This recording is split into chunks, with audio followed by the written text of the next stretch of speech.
Amigos, tengan ustedes muy buenas noches. Bienvenidos a una nueva edición de Redes y Poder. Hoy es miércoles 7 de diciembre, día de interpelación en el Congreso. Como ustedes saben, las noticias, los medios están concentrados en informar el detalle de lo que está pasando en el Parlamento del país, donde se presenta desde la mañana el señor ministro de Educación, Jaime Saavedra, para responder un pliego interpelatorio que le han puesto con varias preguntas que tienen que ver con diversos temas, donde está centrado en una presunta corrupción en la compra de computadoras y en la inoperancia, según lo que se desprende de las preguntas, de su gestión a cargo de estos Juegos Panamericanos que el Perú tiene que organizar en los próximos años. ¿Qué cosa es lo que dijo Jaime Saavedra al iniciar su presentación el día de hoy? A ver, por favor, escuchemos unos minutos. Adelante. Que ni bien tomamos conocimiento de la denuncia periodística, solicitamos al Contralor General de la República que realice una acción de control posterior en relación a los hechos materia de denuncia, por lo que a la fecha ya se ha acreditado una comisión auditora respecto de la adquisición de todo equipo de cómputo a través de convenio marco durante todo el periodo entre enero del 2015 y noviembre del 2016. Eso nos permite, a través de la Contraloría, que en el ámbito que es de competencia del Ministerio, tengamos un organismo externo que analice todos los procesos de compras relacionados a equipamiento del Ministerio de Educación. Asimismo, le hemos solicitado al Procurador Público del sector que ejerzan las acciones legales pertinentes sobre los hechos denunciados, siendo que la Procuraduría Pública del Ministerio de Educación ya ha formulado denuncia penal por el presunto delito de negociación incompatible contra la exfuncionaria y todos aquellos que resulten responsables. Obviamente esa investigación está en este momento en curso.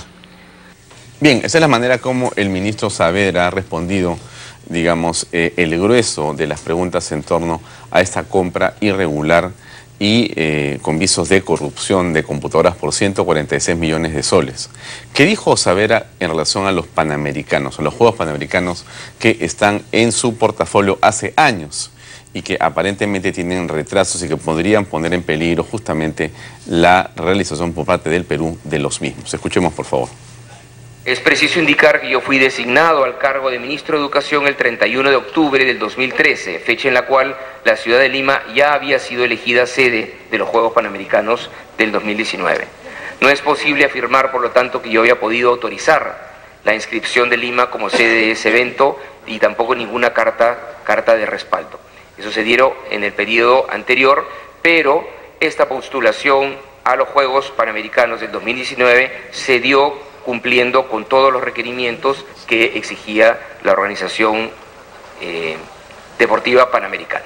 Hasta este momento, el COP, el Comité Olímpico Peruano, no ha entregado documentos que demuestren fehacientemente que el pago a la ODEPA de esa primera cuota de los Juegos se haya realizado. Pero solamente es el COP el que puede explicar qué uso se le puede haber dado a esos recursos transferidos. El señor Bosa no ha formado parte de la COPAL, pero de la información obtenida por parte del presidente de la COPAL, el señor Bosa asistió en calidad de invitado. El señor Bosa, por otro lado, sí laboró... Bueno, como queda claro por lo que señala el ministro Saavedra, él tiene dentro de su portafolio este tema desde que asumió la cartera de educación en 2013, ¿no? ¿Cuánto se ha avanzado? ¿Cuánto falta por hacer? ¿Qué riesgos, qué peligros hay de que tengamos, digamos, un problema justamente de incapacidad para poder organizar este tema, estos juegos? Bueno, eso es lo que está en discusión. ¿Qué temas de corrupción pueden haber en torno a la designación de proveedores, a la construcción de las obras? En fin, eso es lo que preocupa a la opinión pública en general. ¿Qué fue lo que dijeron los congresistas que estuvieron presentes en dicha interpelación? A ver, algunos extractos aquí, adelante. Aquí está el ministro, señores medios de comunicación. El ministro no nos ha dicho tampoco cuando se ha presentado, por ejemplo, ahora hablando de psicosociales, de PISA, porque justo sale para tratar de defender al ministro a través suyo, Presidenta, ¿por qué tanto miedo? Acá está su ministro. ¿Por qué tenían tanto miedo algunos medios de comunicación? Porque si no nos convence, se presenta una moción de censura. El señor Kuczynski no lo entiende, porque seguramente no ha leído la Constitución y pretende adecuar un marco de presión contra el Congreso, amenazándolo con su disolución, con un supuesto voto de confianza que hubiese sido imposible presentar. Esta denuncia de la revista del señor César Hildebrand, que dice que Ministerio de Educación realizó trampas en las pruebas PISA escolares del año 2015. Y como 2 funcionarios fueron a una escuela y les dijeron a los alumnos, pásense entre ustedes la respuesta. Bueno, eso era Mauricio Müller y antes estuvo el congresista Galarreta, que son los que tienen, digamos, la carga más importante de la oposición con respecto a lo que ha dicho el día de hoy el ministro Jaime Saavedra.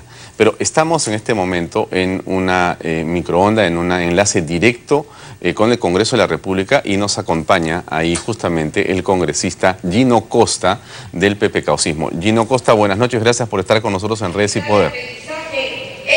Alfonso, ¿cómo te va? Buenas noches, gracias a ti.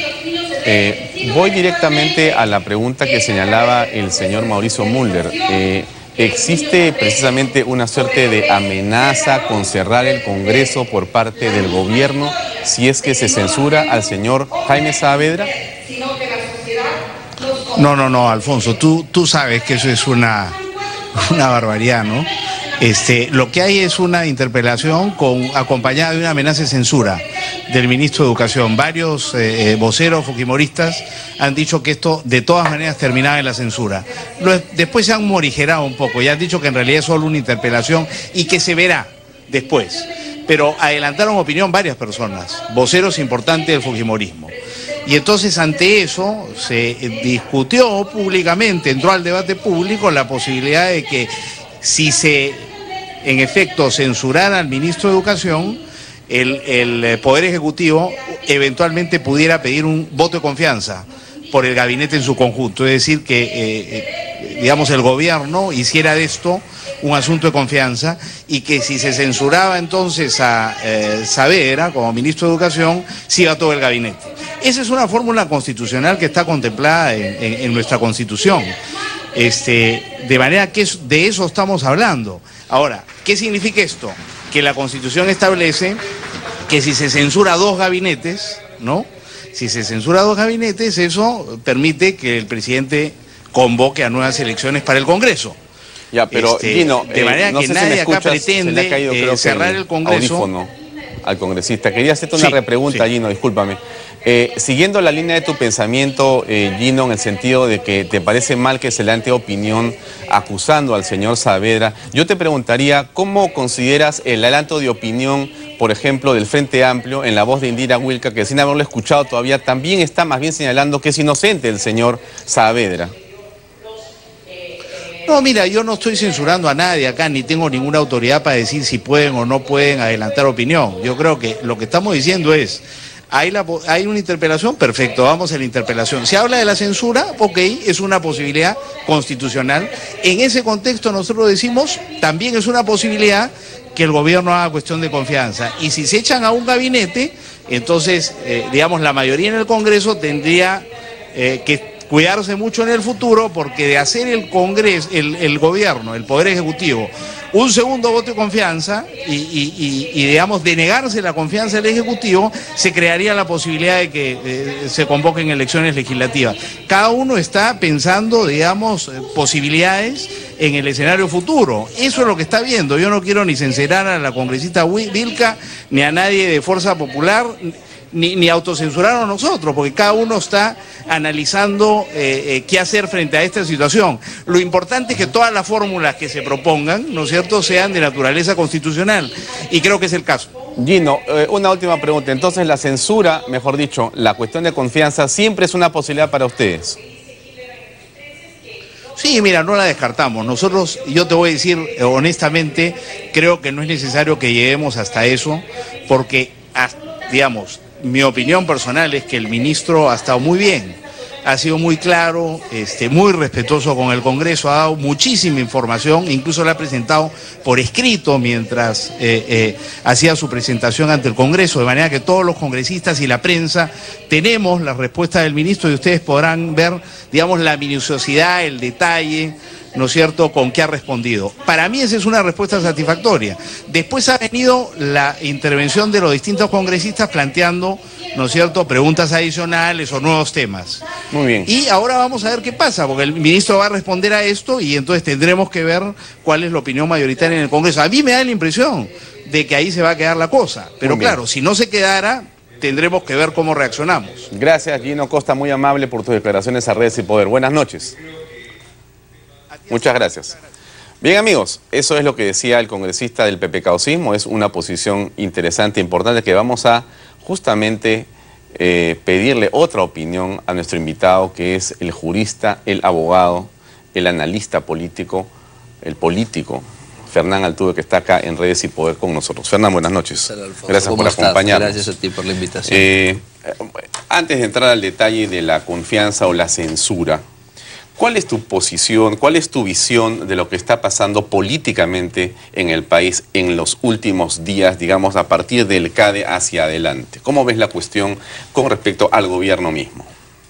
A ver, hay que tocar muchos temas porque en pocos días han ocurrido muchas cosas. En primer lugar, hay una situación de crispación en los entornos de la política.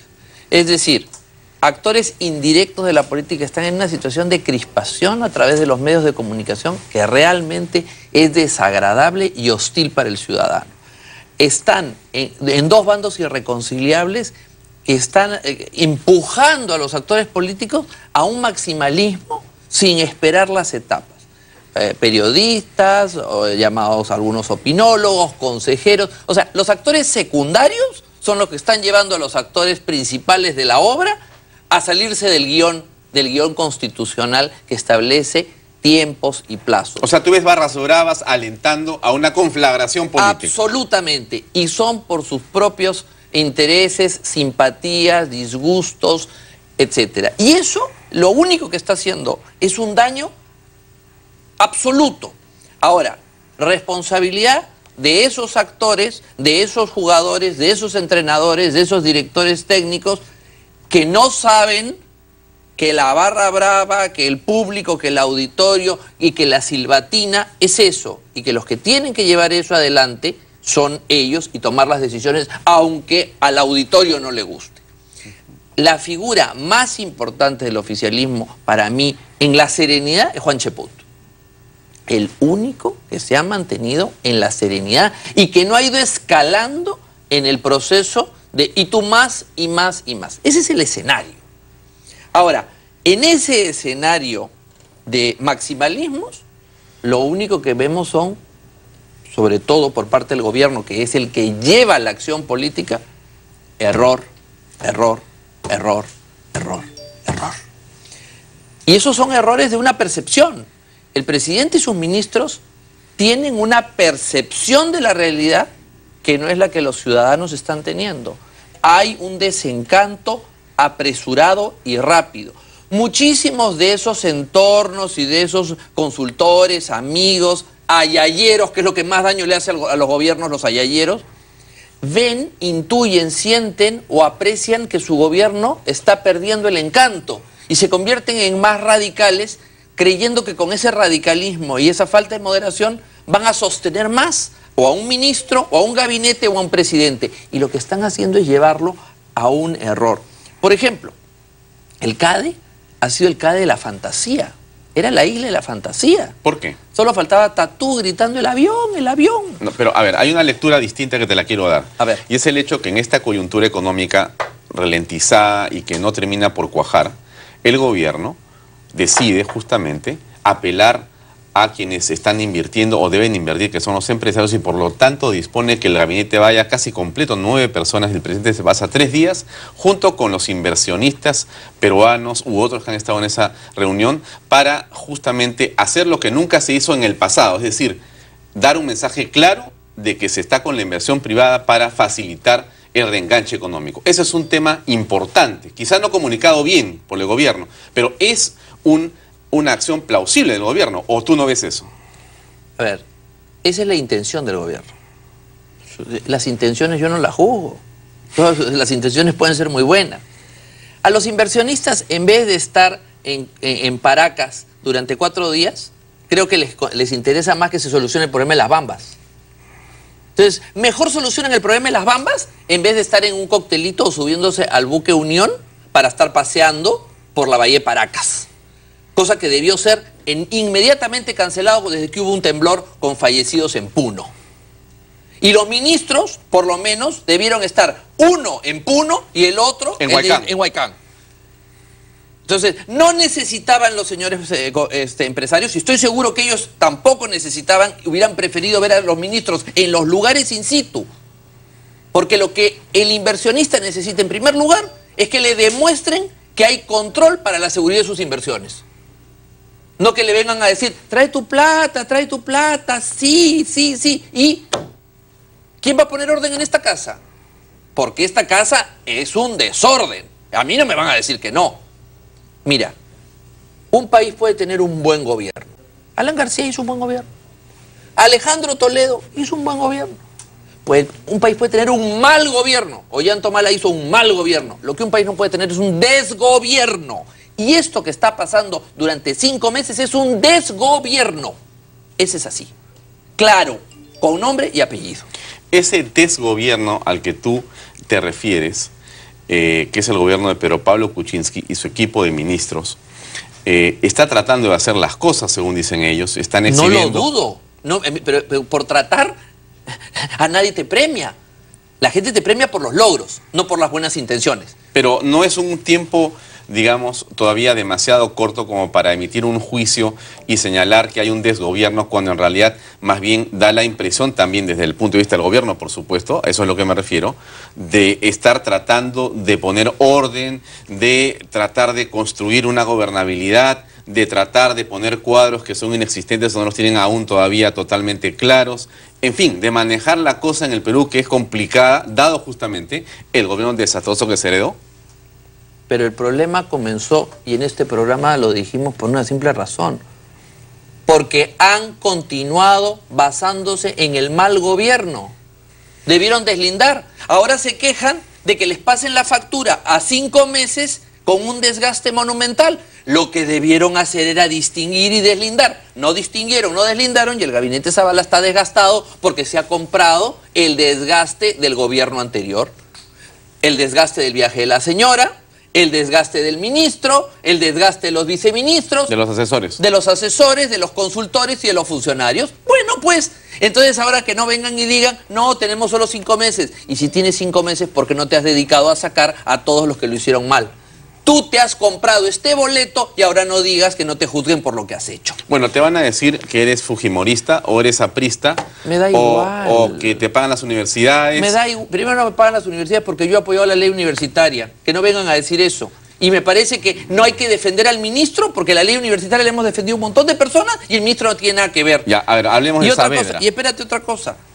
Más aún, el señor Saavedra, aquí en este programa y en muchos otros hemos estado diciendo, vienen los panamericanos, hagan algo. En el gobierno donde él estuvo, ¿cuántos años? 3. Entonces no venga a decir ahora que no sabía, pues del 13 al 16, ¿qué hizo? Nada. Entonces no venga, o sea, por favor, los argumentos de defensa del señor son argumentos muy débiles. Yo entiendo que lo quieran defender, pero es legítimo que lo defiendan, pero son muy débiles. Pero la prueba PISA ha sido un éxito. No, pero mira, Alfonso. Según lo que el gobierno señala. Bueno, el comunista Mauricio Müller dicen que hasta han plagiado la prueba PISA. O sea, no pueden sacar un titular el diario El Comercio para defender a un ministro de ese tipo. ¿Cuándo le importaba al diario El Comercio la prueba PISA? Pues, ¿creen que los peruanos somos imbéciles? No puede ser. El señor ministro ha cargado un desgaste. Ese desgaste se lo ha traído este gobierno. ¿El ministro les puede gustar? A unos. El ministro le puede disgustar a otros, pero el ministro está desgastado y han hecho una batalla política gastando a este gobierno y gastando al primer ministro que no merecía este desgaste por un ministro que no debió estar en el gabinete y que ante el primer problema debió salir. Bueno, pero el presidente Kuczynski dice que más bien el señor Jaime Saavedra es un ministro que tiene logros y que lo apoya de todo corazón. Está bien, él tiene todo el derecho de apoyarlo de todo corazón. Es un error político, pues. Es un error. Entonces, ¿qué corresponde al Congreso en esta circunstancia? El Congreso tomará su decisión, ellos evaluarán si les satisface o no les satisface las respuestas. Pero yo no estoy hablando ya de la censura o no censura, yo estoy hablando de la ubicación de ese ministro. Ese ministro está asociado con un gobierno que la gente repudia, que rechaza, con razón o sin ella. Entonces no se quejen, si están defendiendo a una persona asociada, mira la reacción nacional con la salida de la señora Heredia, mira la reacción nacional, y el gobierno no se da cuenta que cualquier cosa que lo asocie a ese pasado lo perjudica. Yo no entiendo, pues, o sea, no entiendo, pero entonces, están equivocados, pues, ¿pero te parece nosotros... un error o te parece...? Me parece un error que se pongan de perfil con respecto al gobierno del señor Ollanta-Humala y la señora Nadine Heredia, que tengan y mantengan un ministro, que cuando se va la señora Heredia dicen no sabíamos, nos hemos enterado por el Twitter. ¿Te parece un error? Me parece un error que no hayan deslindado, lo dije en tu programa en varias oportunidades y lo sigo diciendo. Ellos no han deslindado. Yo no les pido que sean acusetes, que tiren tierra, que golpeen y todo lo demás a un gobierno anterior, porque está bien que ellos digan que lo juzguen los tribunales. Pero eso no es lo que ha pasado, lo que todo el mundo está viendo no es eso. ¿Qué estamos viendo? Una complicidad tácita, pues, Alfonso. ¿Complicidad? Pero por supuesto. ¿En qué es cómplice el gobierno de Kuczynski? Todos los viceministros del gobierno pasado siguen aquí. Y no me vas a decir que no puedes cambiar viceministros en 5 meses, pues. No me digan eso. 5 meses para cambiar viceministros. Pero se está bien. Pues, sí, es una continuidad. Sí, es una continuidad. Entonces tú lo estás diciendo, es una continuidad. Es una continuidad. Entonces no se quejen, pues. Políticas públicas que deben continuar y mantenerse. Perdón, las políticas pueden continuar, no tienen por qué continuar las personas. Las personas asumen desgaste. Y esos desgastes exigen que uno los cambie. Después no te quejes cuando te desgastes ante la población porque la gente te está asociando con ese gobierno. Eso es lo que está pasando. Aquí hay un lobby de las universidades y de los congresistas que representan a universidades para traerse a Saavedra. Esa es una posición que el gobierno y la gente que quiere defender a Saavedra están diciendo. Eso lo han inventado para no condenar los actos de corrupción en el Ministerio de Educación. O sea, por favor, toda la corrupción del mundo la cuestiona, pero la corrupción del Ministerio de Educación con Saavedra nadie la cuestiona. Yo no estoy diciendo que él sea responsable directo, pero indirectamente sí es. ¿Políticamente? Política y indirectamente, porque eso ocurrió durante su gestión, pero esa corrupción nadie la ve. No hay un lobby de universidades, hay una mafia de universidades. Mafia de universidades. Eso sí existe, claro que existe. Y por eso la ley que hizo el general Mora es una buena ley, y tú y yo hemos debatido porque a mí me parece que es una buena ley. A mí me parece mal. Y a mí me parece bien. Así es. ¿Y yo le he defendido o no? Sí, por supuesto. Varias veces. Hace casi 2 años. Y vivimos en esa discrepancia. Ah, totalmente. Así es. Y somos amigos. Muy amigos. Así es. Pero ¿qué ocurre? Yo no voy a decir, habiendo defendido la ley universitaria, que el señor Saavedra, pues el campeón de la defensa de la ley universitaria y de haber sido el que se enfrentó a la mafia de universidades, que yo condeno porque soy profesor universitario y veo que ha destruido la educación del país. Pero cuidado. Entonces, déjame terminar esto. Las personas que están inventando que esa mafia quiere sacar a Saavedra le hacen un daño a la defensa de la universidad. Porque el interés de esa mafia no pasa por el ministerio, pasa por el Congreso. Si quieren hacer algo, esa mafia, lo va a hacer en la comisión. El ministro no tiene nada que ver. Le están poniendo una medallita que no tiene. Y por último, ¿quieren enfrentar a esa mafia? ¿La mafia tiene interés en el ministerio? Muy bien, nombren a Mora, ministro de Educación. Vamos a ver, pues, si la mafia va a estar contenta. ¿Ya está? Qué horror. Bueno, pero lo que te quiero decir es, hay una salida para todo. Entonces la argumentación no tiene pies ni cabeza. Entonces no me vengan a discutir eso. Yo no voy a criticar al ministro por el tema de las universidades, porque yo he defendido esa ley y le consta a todo el mundo. Ya, vamos a la confianza, y entonces el presidente Kuczynski ordena que se presione al punto de que se ponga en riesgo el gabinete Zavala. No se pone en riesgo, muere. Se viene abajo. Como hemos visto en la carátula de caretas, la cabeza de Zavala en un plato de plata, se viene abajo Zavala con todo su gabinete por Saavedra. ¿Saavedra vale el gabinete? Bueno, eso lo sabe el presidente. porque él se pone a su primer ministro y a todos sus ministros en la balanza de Saavedra, quiere decir que él vale tanto como cada uno y todos sus ministros juntos. Pero eso es una decisión del presidente. ¿Eso es lo que le está diciendo al país? Eso, yo no sé si eso será lo conveniente. Ahora, si tú me preguntas a mí, ¿qué es lo que yo creo que debe pasar? Yo creo que deberían hacer el voto de confianza. Y deberían llevar esto a elecciones parlamentarias nuevamente. Vamos a las elecciones parlamentarias para que ya se defina, porque lamentablemente las elecciones del 2016 no han definido un poder claro. Tienes un Congreso de un lado y tienes un Poder Ejecutivo del otro. Entonces la campaña electoral ha continuado, la del 2016. Pero perdóname, Fernán, pero si vamos a ir a elecciones parlamentarias en el hipotético que esto ocurra, ¿sí?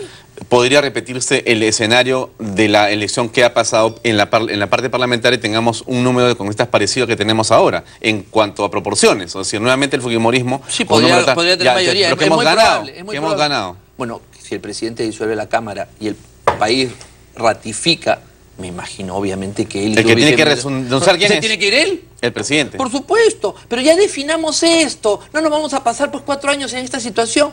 Si el país considera que la mayoría parlamentaria fujimorista no es compatible, ni buena, ni sana para el gobierno del señor Kuczynski, pues entonces que le quiten la mayoría y que él tenga su mayoría y lo respalden. Me parece bien, hay que apelar al pueblo.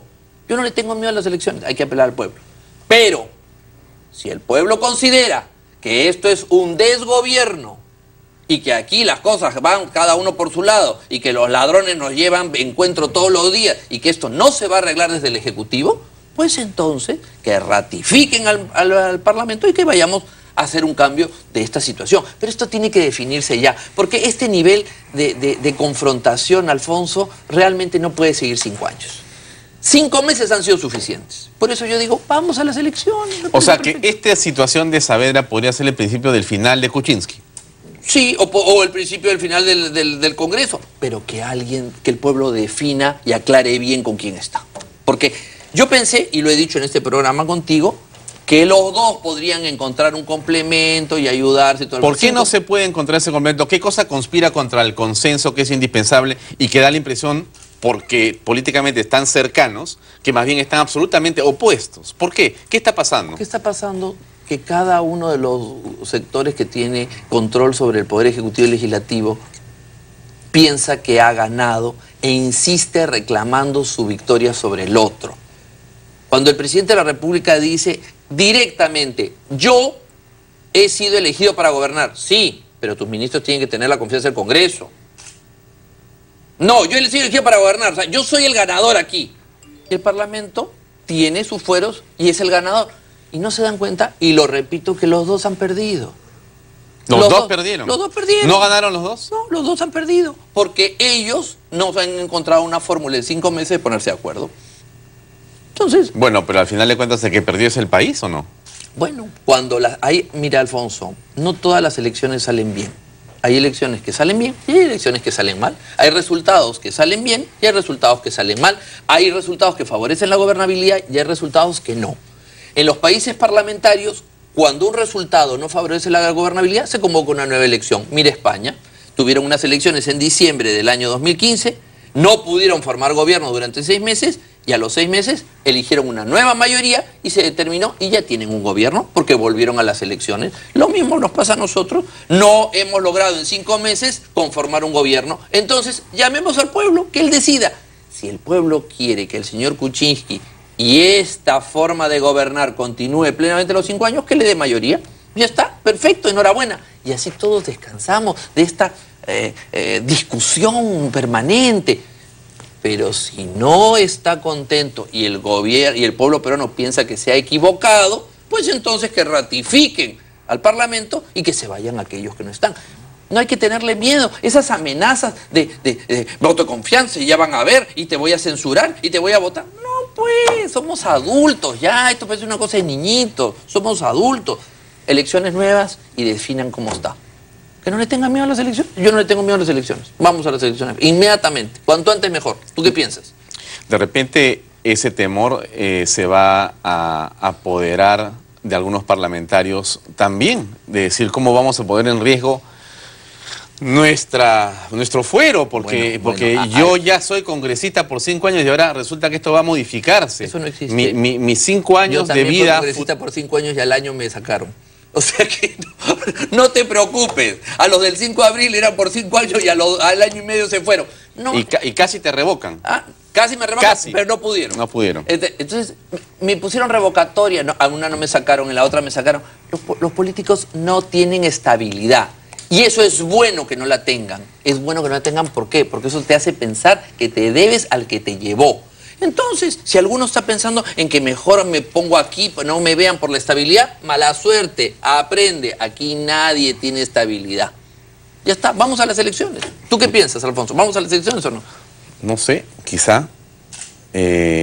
Yo también creo siempre que el pueblo peruano ha tenido una enorme sabiduría en la forma de votar y ha sabido, no le entendemos, con el tiempo, pero siempre es la mejor. Con el tiempo comprenderlo, ¿no? Hay que comprender la votación del pueblo peruano. La gente cuando Fujimori fue elegido en lugar de Vargas Llosa, la gente pensó que el pueblo se había equivocado. Alguna gente, porque los que votamos por Fujimori la primera vez estábamos seguros que no se había equivocado. Los que votaron por Alan García la segunda vez, y en esa elección de García como presidente la segunda vez, dijeron el pueblo ahora se ha vuelto loco. ¿Cómo lo han elegido a García por segunda vez? Entonces, en realidad el pueblo peruano siempre da lecciones en democracia. Siempre empuja al consenso, siempre empuja a una situación que permite que se pueda avanzar, aunque parezca incomprensible. Pero esta situación que ha ocurrido, lo que está ocurrido con la elección última, tú dices que es una mala elección. Es un mal resultado. ¿Por qué? Porque es una cosa que está tan enfrentada, no hay una decisión clara. Y cada uno de los sectores puede decirse que es ganador de un pedazo. El país está partido en dos. La diferencia entre Ollanta Humala y Keiko Fujimori fue muy pequeña, pero el país no estaba partido en dos. Hoy día el país está partido en dos y eso es malo, porque alienta el maximalismo y eso no es bueno.